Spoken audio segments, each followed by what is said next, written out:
warahmatullahi wabarakatuh. Bapak Ibu yang terhormat, perkenalkan, saya Ahmad Yani, peserta PKDP tahun 2025 PTP UIN Sultan Syarif Kasim Riau. Saya dosen Prodi Manajemen Pendidikan Islam di Sekolah Tinggi Ilmu Tarbiyah Mumtaz Karimun.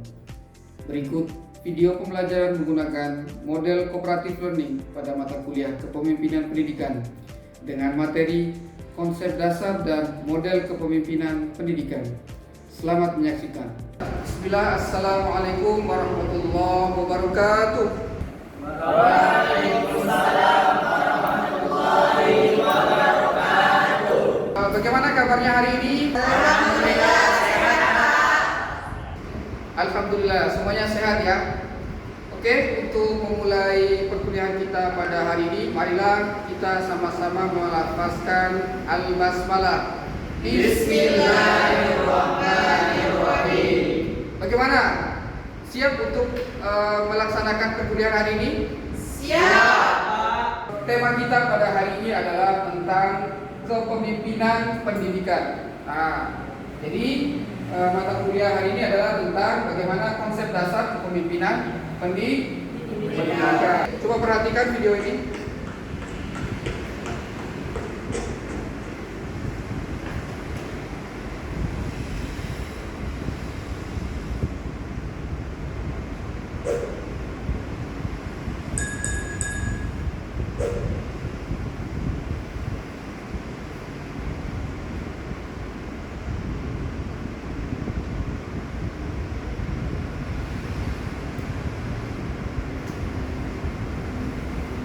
Oke, itu tadi videonya. Kira-kira dari gambaran video ini, bagaimana kemudian tanggapan adik-adik sekalian? Karena tema yang dihubungkan dengan tema kita pada hari ini tentang kepemimpinan pendidikan. Oke, siapa yang mau menanggapi? Angkat tangan. Saya, Pak. Oke, silakan. Baik, dari video yang sudah Bapak tampilkan di depan, saya menyimpulkan bahwasanya kepemimpinan itu adalah suatu bimbingan. Jadi seorang pemimpin akan membimbing, mengarahkan para bawahannya untuk mencapai suatu tujuan tertentu agar bisa mencapai kesuksesan secara bersama-sama, bukan perorangan. Oke, baik, terima kasih. Kasih aplaus kepada Bapak. Dari penjelasan tadi bahwa adapun indikator pembelajaran yang ingin kita capai pada mata kuliah kepemimpinan pendidikan ini adalah bagaimana kemudian mahasiswa mampu menganalisis dan menjelaskan tentang seperti apa konsep daripada kepemimpinan pendidikan dan bagaimana model-model daripada kepemimpinan pendidikan itu sendiri. Apa itu kepemimpinan? Pemimpin dan kepemimpinan itu adalah saling berkaitan. Pemimpin dia adalah orang yang menjalankan atau orang yang memimpin sebuah organisasi untuk bagaimana kemudian membawa organisasi itu bisa mencapai pada tujuannya. Sedangkan kepemimpinan adalah yaitu sebuah sikap, sebuah karakter dari seorang pemimpin itu bagaimana kemudian dia mampu menggerakkan orang-orang atau mempengaruhi orang-orang yang ada di bawahnya sehingga orang-orang itu mau bekerja bersama untuk bagaimana kemudian bahu-membahu untuk mencapai tujuan organisasi itu secara efektif dan efisien. Fungsi kepemimpinan dalam pendidikan. Fungsi kepemimpinan dalam pendidikan ada dua, yaitu fungsi administrasi dan fungsi sebagai top manajemen. Yang pertama, fungsi administrasi, yaitu fungsi administrasi berkaitan dengan bagaimana seorang pemimpin itu bertanggung jawab untuk mengurus administrasi. Karena mengurus sebuah lembaga pendidikan tidak terlepas dari banyaknya administrasi yang ada dalam lembaga pendidikan sesuai dengan tata aturan yang berlaku di negara Republik Indonesia. Oleh karena itu, fungsi daripada pemimpin itu adalah bagaimana bertanggung jawab memastikan bahwa administrasi dalam sebuah lembaga pendidikan itu bisa terlaksana dengan baik.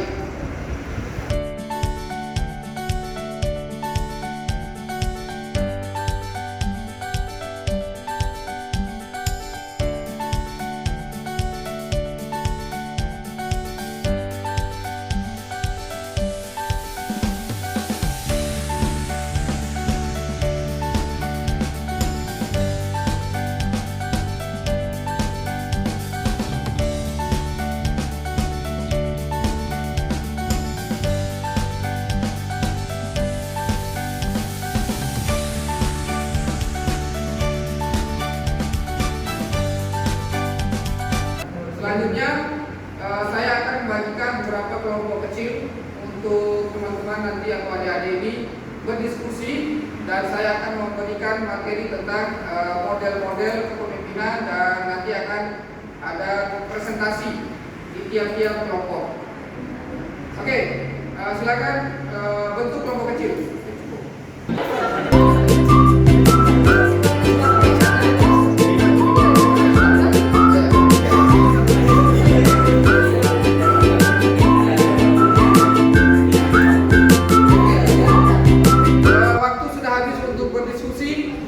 Kelompok 1 untuk mempresentasikan hasil diskusinya, yaitu tentang kepemimpinan demokratis.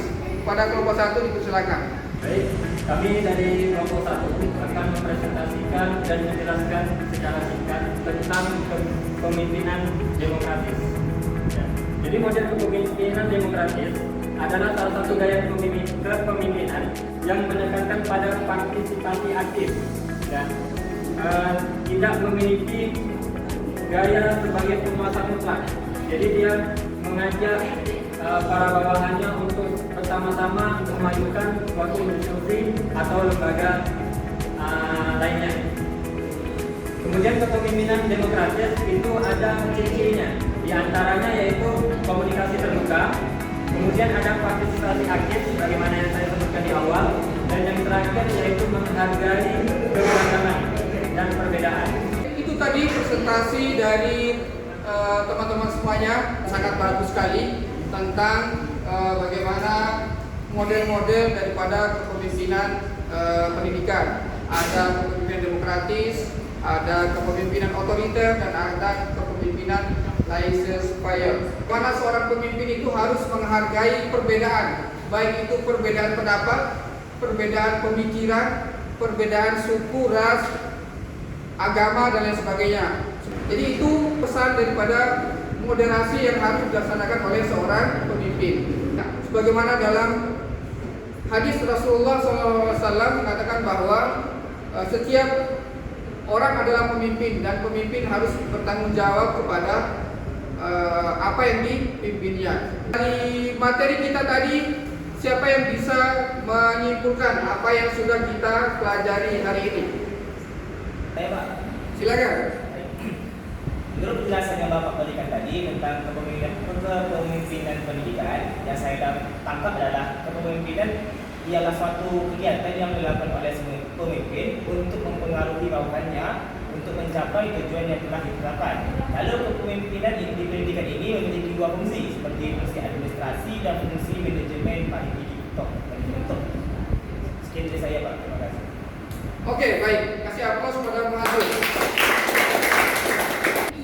Ya, silakan Aisyah. Kepemimpinan pendidikan merupakan kemampuan untuk menggerakkan pelaksanaan pendidikan sehingga tujuan pendidikan yang telah ditetapkan dapat tercapai secara efektif dan efisien. Oke, terima kasih.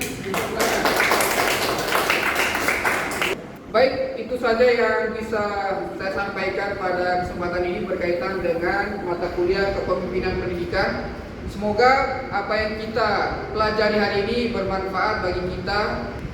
Terima kasih atas perhatiannya. Lebih dan kurangnya mohon maaf. Mari kita sama-sama menutup perkuliahan kita dengan sama-sama melafazkan hamdalah dan doa kafaratul majelis. Alhamdulillahirobbilalamin. Subhanallahumma wa bihamdika asyhadu an la ilaha illa anta astaghfiruka wa atubu ilaik. Assalamualaikum warahmatullahi wabarakatuh.